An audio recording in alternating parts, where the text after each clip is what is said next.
आजकल पंजाब पे बड़ी बातें होती है नहीं। कोई कहता है बीजेपी और अकाली का गठबंधन टूट गया, बड़ा लॉस हो रहा होगा उन्हें। कोई कहता है कांग्रेस अपने पैरों पे कुल्हाड़ी मार रही है और कोई कहता है आम आदमी पार्टी के इस बार चांसेस लगते हैं क्या।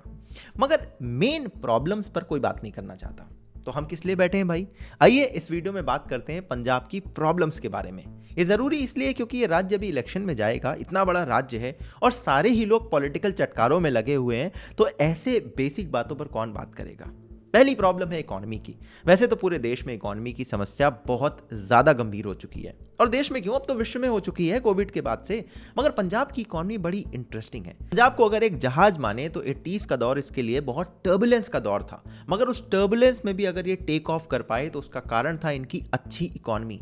अरे 1994 में पंजाब के अंदर पर कैपिटा जीडीपी पूरे भारत के सारे राज्यों में नंबर 1 हुआ करती थी। मगर आज पंजाब की इकोनॉमी में तमाम सारी प्रॉब्लम है, एक एक करके गिनते हैं। पंजाब के अंदर आप रेवेन्यू देखिए, उसका जो आधा हिस्सा है 50%, वो वहां के सरकारी लोगों की सैलरी और पेंशन में चला जाता है।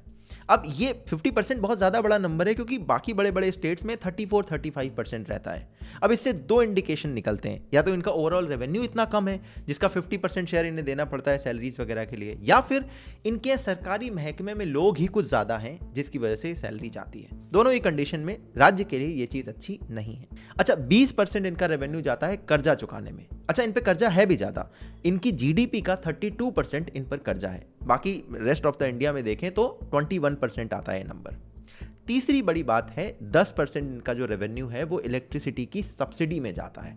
तो 50, 20 और 10 इन तीनों को जोड़िए, आपको पता चलेगा कि 80% रेवेन्यू ये सैलरी, पेंशन, इलेक्ट्रिसिटी सब्सिडी और कर्जे में चुका देते हैं। तो इनका बचा 20% रेवेन्यू। अब 20% रेवेन्यू में पूरे राज्य की कौन सी तरक्की के लिए आप काम कर लेंगे? अच्छा, इससे भी आगे बढ़िए।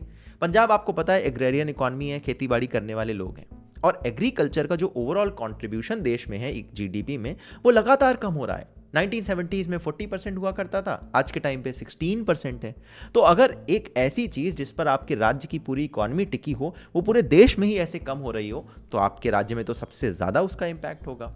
वही यहां पर भी है। अच्छा, चूंकि इनकी एग्रेरियन इकोनॉमी है तो इंडस्ट्रियलाइजेशन पर भी बहुत ज़्यादा खास जोर नहीं है।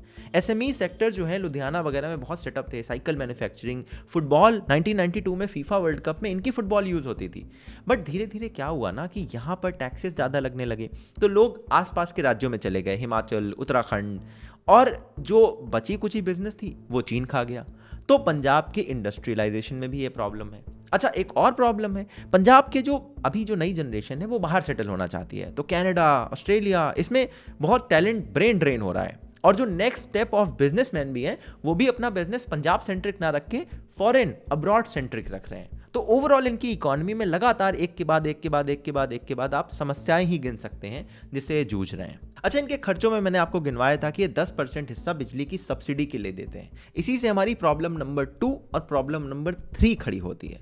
प्रॉब्लम नंबर 2 है पावर क्राइसिस। अरे अभी आपने कोल क्राइसिस बहुत सुनी होगी कि भैया 4 दिन का कोयला बचा है, वो 40 दिन से चलते जा रहा है, अभी तक खत्म नहीं हुआ, बट काफी इसकी हाइप हुई थी। उससे पहले जुलाई में एक एक्चुअल पावर क्राइसिस आया था पंजाब के अंदर। दरअसल हुआ ये था कि हर साल गर्मियों के मौसम में पंजाब के अंदर जो पावर की डिमांड है वो 500 मेगावाट से बढ़ती थी, मगर पिछले साल ये डिमांड बढ़ने की बजाय कम हो गई, तकरीबन 500 मेगावाट। और इस साल ये डिमांड उस घटे हुए स्तर से 1500 मेगावाट बढ़ गई। तो जो 1500 मेगावाट एक्स्ट्रा डिमांड आ गई उसको ये लोग प्रेडिक्ट नहीं कर पाए, तो उनकी सप्लाई प्रिपेयर्ड नहीं थी, इसीलिए तमाम सारे कट ऑफ करने पड़े, लंबे लंबे टाइम तक बिजली नहीं आई। कई एरियाज में, ऑफिसेज में बिजली कट करने की बात हुई, और चूंकि एग्रीकल्चर में बिजली ना आना मतलब ट्यूबवेल बंद, पानी बंद और आपकी सिंचाई बंद, तो उसमें भी बड़ी समस्याएं हुई। तो काफी एक बड़ी पैनिक की सिचुएशन क्रिएट हो गई थी। फिर इनके जो पावर प्लांट थे वो भी काफी सारे बंद थे। अगर आप डिटेल में सुनना चाहते हैं तो एक मैंने पॉडकास्ट इस पर किया था, उसमें एक सेगमेंट इसका रखा था, डिस्क्रिप्शन में वो सुन लीजिएगा। बट ये पावर क्राइसिस भी पंजाब के अंदर रियल है और अभी भी सस्टेनिंग रूप से चलती जा रही है। अब 4-5 दिन पहले के न्यूज़ देखेंगे आपको, उसमें भी ये चीज़ें दिखाई देंगी। अच्छा, तीसरी प्रॉब्लम है जो कि अगेन इनकी बिजली वाली सब्सिडी से ही लिंक होती है, वो है agrarian crisis, and very specifically अगर मैं कहूँ तो वाटर क्राइसिस। पंजाब के अंदर जो ग्राउंड वाटर लेवल है वो 2039 में डिप्लीट हो जाएगा, ऐसे आर्टिकल आते हैं। अच्छा, इसके कई सारे लेवल्स हैं और कई सारी लेयर्स हैं, तो ज़रा ध्यान से सुनिएगा। देखिए, पंजाब की सरकार किसानों को बिजली पे सब्सिडी देती है, यानी कि किसानों को ये चिंता करने की ज़रूरत नहीं है कि कितनी बिजली कंज्यूम हो रही है। दूसरी चीज़ इससे लिंक करती है ट्यूबवेल में लगा हुआ एक ऑटो स्विच, जिसको आपने ऑन करके छोड़ दिया, जैसे बिजली आएगी ट्यूबवेल अपने आप चालू। तीसरी चीज़ है कि पंजाब के अंदर पैडी यानी कि चावल और इसकी बहुत ज़्यादा खेती होती है। इस पे सेंट्रल गवर्नमेंट भी बहुत सारी सब्सिडी देती है और इस फसल में पानी बहुत ज़्यादा लगता है। तो बिजली फ्री है, ट्यूबवेल में ऑटो स्विच है और फसलें ऐसी लगी हैं जिसमें पानी बहुत ज़्यादा कंज्यूम होता है। इसकी वजह से पंजाब के अंदर अगर आप सेक्शन वाइज देखें तो एक मेजॉरिटी ऑफ सेक्शंस ऐसे हैं जहां पर क्रिटिकल कंडीशन क्रिएट हो चुकी है पानी की अवेलेबिलिटी को लेकर। कहा जाता है कि किसानों को धीरे धीरे प्रमोट करना चाहिए कि आप दूसरी फसल उगाएं, मगर सेंट्रल गवर्नमेंट लगातार पैडी पर ही सब्सिडी दिए जा रही है। यह भी कहा जाता है कि किसानों को बिजली अगर आप दे रहे हैं तो उनका जो कंजम्पशन का पैटर्न है उनको आप नोटिस करें और पीनलाइज करें अगर कोई फालतू बिजली यूज़ कर रहा है, मगर उसको लेकर स्टेट गवर्नमेंट में भी कुछ काम नहीं कर रही है। तो इन सारी चीज़ों से एग्रेरियन क्राइसिस जो खड़ी हो रही है, जो ना सिर्फ पंजाब में बल्कि देश के अलग अलग हिस्सों में भी है, मगर पंजाब में इसकी समस्या ज़्यादा सीरियस दिखाई देती है। 2039 के नंबर्स आने लगे हैं कि भाई उस टाइम तक पानी खत्म हो जाएगा, मगर इस पर भी ज़्यादा कोई बात करने के लिए तैयार नहीं है। अगली प्रॉब्लम है पंजाब का नेबर, और नेबर से आती हुई कुछ ऐसी चीज़ें जो पंजाब को अंदर से खोखला कर रही हैं, जिसमें से पहली चीज़ है ड्रग।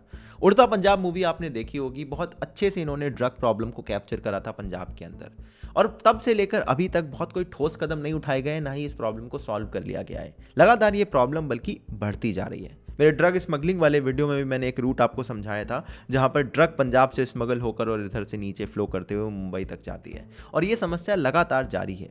ड्रग के साथ साथ आता है असलहा यानी कि एम्यूनिशन।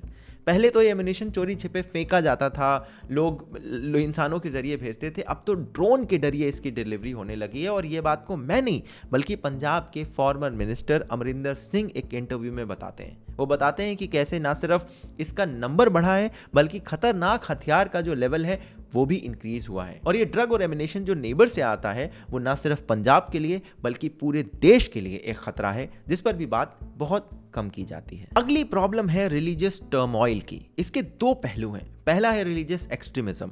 ये पंजाब के लिए कोई नई बात नहीं है। 1980s से रिलीजियस एक्सट्रीमिज्म यहाँ पर बहुत हाई था, बहुत पॉलिटिकल टर्मोइल भी हुआ, तमाम सारे किस्से आपने सुने होंगे, तमाम सारे लोगों के नाम आपने सुने होंगे, मगर ये प्रॉब्लम कहीं गई नहीं है। ये एक ऐसा नासूर है जिस पर हमने बैंडेज चिपका के सोचा कि ये सॉल्व हो जाएगा, मगर इससे कभी भी फफक के मवाद निकल पड़ता है। और ऐसा ही हम 2020 और 2021 में देख रहे हैं। कितने सारे इंसिडेंट्स हो रहे हैं, लोगों को लगता है कि शायद इस पर कोई सरकार एक्शन ले, कोई नेता इस पर बोले, मगर ना कोई इसे बोलना चाहता है ना ही एक्शन लेना चाहता है।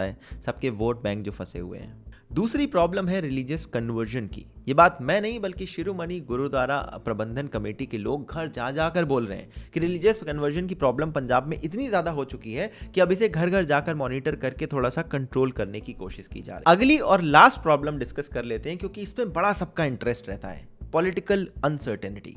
पंजाब जैसे स्टेट जहां पर इतनी सारी समस्याएं हो, इसको ऐसी सरकार चाहिए जिसके पास एक स्ट्रांग विल हो और प्रॉपर विजन हो, और ये दोनों ही चीजें मिसिंग हैं। करंट जो सिटिंग चीफ मिनिस्टर थे उनको रिजाइन करना पड़ा क्योंकि उनकी पार्टी में इतनी ज्यादा इनफाइटिंग है। उनके रेजिग्नेशन के बाद भी नवजोत सिंह सिद्धू और जो नए चीफ मिनिस्टर हैं उनके बीच के भी रिश्ते बड़े अच्छे नहीं दिख रहे हैं। रेजिग्नेशन की बातें चलती रहती है, यानी कि पूरी पार्टी की यूनिट में एक बहुत भीषण इनफाइटिंग है। दूसरी तरफ बीजेपी और अकाली दल, इन लोगों के बड़े अच्छे रिश्ते चला करते थे, इनके रिश्ते भी टूट चुके हैं। तीसरी तरफ है आम आदमी पार्टी, जो कि चाहते या ना चाहते हुए भी सिंगल लीडर पार्टी बन चुकी है और वो लीडर दिल्ली में बैठे हुए हैं। पंजाब यूनिट में कोई ऐसा लीडर नहीं दिखाई देता जो इनको विक्ट्री की तरफ लीड करता हुआ दिखे। इसका मतलब यह है कि पंजाब के अंदर मोस्ट प्रोबेबली एक कोएलिशन गवर्नमेंट बनने की तैयारी दिख रही है, और अगर कोएलिशन गवर्नमेंट बनती है तो उसमें इतने सारे पॉलिटिकल बाउंडेशन होते हैं अलग अलग लीडर्स के कि एक स्ट्रांग विल और विजन वाली सरकार मिलना मुश्किल ही नहीं नामुमकिन बन जाता है। तो ये प्रॉब्लम्स हैं जो पंजाब फेस कर रहे हैं। पंजाब इलेक्शन में जाने वाला है तो मुझे लगा ये चीज़ें कवर करनी चाहिए। अगर आपको इस तरह के वीडियोस में इंटरेस्ट आता है तो बाकी स्टेट जो इलेक्शन में जा रहे हैं जैसे कि यूपी, जैसे कि गुजरात, जैसे उत्तराखंड, जैसे गोवा, इसकी प्रॉब्लम पर अगर आप वीडियो चाहते हैं तो कमेंट में ज़रूर लिखें। और अगर आप इनकी किसी भी प्रॉब्लम से वाकिफ़ हैं वो भी कमेंट में लिखें या हमें मेल कर दें anopenletter001@gmail.com। बाकी हमारा पॉडकास्ट है, न्यूज़लेटर है। अगर आपने यहाँ तक वीडियो देख लिया इसका मतलब आपको हमारे वीडियोस पसंद तो आते हैं, तो जाइए डिस्क्रिप्शन में ये सब भी चेकआउट करिए। सोशल मीडिया पर आइए, इंस्टाग्राम ट्विटर पर मिलिए anopenletter001। उम्मीद करता हूँ आप ये सब करेंगे, और इसी तरह के एक और वीडियो के साथ मैं आपसे मिलूंगा अगले वीडियो में। तब तक के लिए अपना ध्यान रखिएगा। जय हिंद, वंदे मातरम।